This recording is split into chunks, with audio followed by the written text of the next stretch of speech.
சூர்யா மாதிரி serial promo பற்றி தான் இந்த வீடியோவில் பார்க்க போகிறோம். சரி வாங்க வீடியோக்குள்ளே போகலாம். இந்த ப்ரொமோ எப்படி ஸ்டார்ட் ஆகுதுன்னா, நம்ம சூர்யா வந்து நேராக வீட்டுக்கு வந்துட்டுறாங்க. அப்படி பார்த்து தாராவும் சங்கரபாட்டியும் திட்டம் போட்டுட்ருக்காங்க. எப்படியாச்சும் இதை சூர்யாவுக்கு ஒரு பொண்ணை கட்டி வச்சு அதை குட்டிச்சாத்தானுக்கு ஒரு சித்தியை கொண்டு வந்தால் மட்டும்தான் அந்த குட்டிச்சாத்தானை வந்து நம்ம அடக்க முடியுங்கிற மாதிரி திட்டம் போடுறாங்க. ஆமாம் சிஸ்டர், இப்போ தான் பல வருஷங்கள் கடந்துருச்சுல, இந்த விஷயமா நீங்கள் சூர்யா மாப்பிள்ளைக்கிட்ட பேசுங்க அப்படின்னு பாண்டி சொன்னதும் உடனே சூர்யா வீட்டுக்கு வராங்க. அப்படின்னு பார்த்து நம்ம தேவி பாப்பாவும் கூடவே நின்றுட்டு இருக்காங்க. உடனே அந்த இடத்துல பார்த்தோம்னா நேரா சூர்யாவை கூப்பிட்டு, இங்கே பாருப்பா சூர்யா, எத்தனை காலத்துக்கு தாப்பா இப்படி தன்னந்தனியாக வாழ்ந்துட்டு இருக்க போகிறேன்.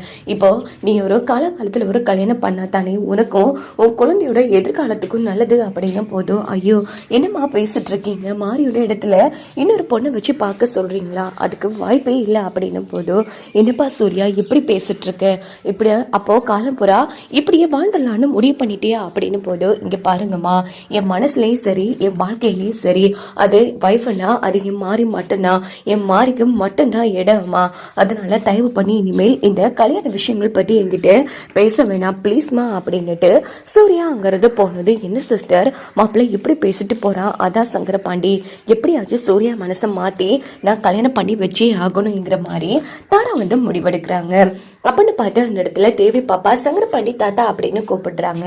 ஏய் என்ன குடிச்சாதான் அப்படின்னு கேட்கும்போது, என்ன என் அப்பாவுக்கோ அடுத்த கல்யாணம் பண்ணி வைக்க பார்க்குறீங்களா அப்படின்னு போதும், ஆமாடி குட்டிச்சாத்தா உன் வாயை அடக்கிறதுக்கு உனக்கு ஒரு சித்தி வந்தாதான் சரி அப்படின்னு திட்டிட்டு சங்கரபாண்டி தாராவும் அங்கேருந்து போனதும் தேவி பாப்பா நேராக மாறி ஃபோட்டோ முன்னாடி வந்து ஃபில் பண்ணி அழ ஆரம்பிக்கிறாங்க. பார்த்தீங்களாமா, இந்த பாட்டியும் இந்த தாத்தாவும் ரொம்ப மோசமா அப்பா வாழ்க்கையை கெடுக்கிறதுக்குன்னே இருக்காங்கம்மா. ஆனால் நீ ஏமா இடையிலே என்னை விட்டு போன பாத்தியா, இப்போ உன் இடத்துல இன்னொருத்தையே கொண்டு வரதுக்கு முயற்சி பண்ணிட்டு இருக்காங்க. ஆனால் உன்னோட இடத்துல என்னால் வேற யாரையும் வச்சு பார்க்க முடியாது மாறிமா அப்படின்னு சொல்லி தேவி பாப்பா ரொம்ப ஃபீல் பண்ணி அழுதுட்டு இருக்காங்க. இந்த பக்கம் பார்த்தோம்னா, இங்கே பாரு என்ன நடந்தாலும் சரி எப்படியாச்சும் சூர்யாவுக்கு இன்னொரு பொண்ணை பார்த்து கல்யாணம் பண்ணியே ஆகணும். இப்போ நம்ம வாயால் சொல்ல சொல்ல சூர்யா மறுப்பான்.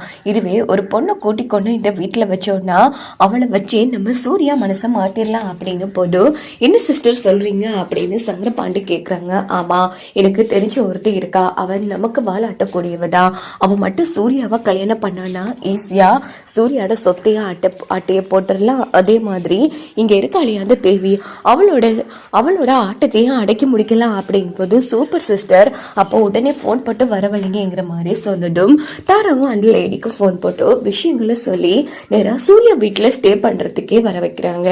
இந்த பக்கம் பார்த்தோம்னா நம்ம துர்கா வந்து அவங்க வேலையெல்லாம் முடிச்சுட்டு நேராக ஸ்டேஷனுக்கு வராங்க. அங்கே பார்த்தோம்னா மாறி ஃபைலை பார்த்த மாதிரி வச்சுருப்பாங்க. உடனே ஃபைலில் வந்து பார்க்க ஆரம்பிக்கிறாங்க.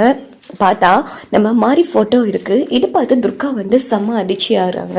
ஆமாம் இவங்க தான் இல்லாமல் போனாங்களா அப்படின்னு அவங்க கீழே வேலை பார்க்குற அதிகாரிங்க கிட்டே கேட்டதும், ஆமாம் மேடம் இந்த பொண்ணு தான் ரொம்ப நல்ல பொண்ணு மேடம், பாவம் இப்படி படுபாவிங்க இடையிலேயே அவங்கள திட்டம் போட்டு இல்லாமல் பண்ணிட்டாங்க. இது சம்மந்தமாக தான் அவங்க ஹஸ்பண்ட் அடிக்கடி ஸ்டேஷனுக்கு வந்து போயிட்டுருக்காரு மேடம்.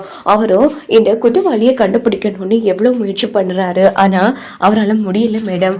நீங்கள் தான் எப்படியாச்சும் கண்டுபிடிச்சி கொடுக்கணும் அப்படின்னு போதும், இது நம்ம எதிர்த்த வீட்டில் இருக்கிறவங்க ஆச்சு அப்படின்னா இவங்க எதிர்ச்சியா இல்லாம போகல, யாரோ திட்டம் போட்டு தான் பண்ணியிருக்காங்க. பாவம் பார்க்கறதுக்கு மகாலட்சுமி ஆட்ட இருக்காங்க, இவங்களை போய் இல்லாம பண்ணியிருக்காங்களே அப்படின்னு துர்கா வந்து ரொம்ப ஃபீல் பண்றாங்க. சரி எனக்கு இந்த கேஸ்ல வந்து அவ்வளோ இன்ட்ரெஸ்ட் ஆகல, ஆனா இவங்களை பார்த்ததுக்கு அப்புறமா எப்படியாச்சும் இவங்களை இல்லாம பண்ணவங்களை உள்ள தள்ளி தண்டனை வாங்கி கொடுக்கணுங்கிற ஆர்வம் வந்திருக்கு. கவலைப்படாதீங்க, கண்டிப்பா நான் வந்துட்டல, கூடிய சீக்கிரமே குற்றவாளி யாருன்னு நான் கண்டுபிடிக்கிறேங்கிற மாதிரி துர்கா வந்து முடிவெடுக்கிறாங்க.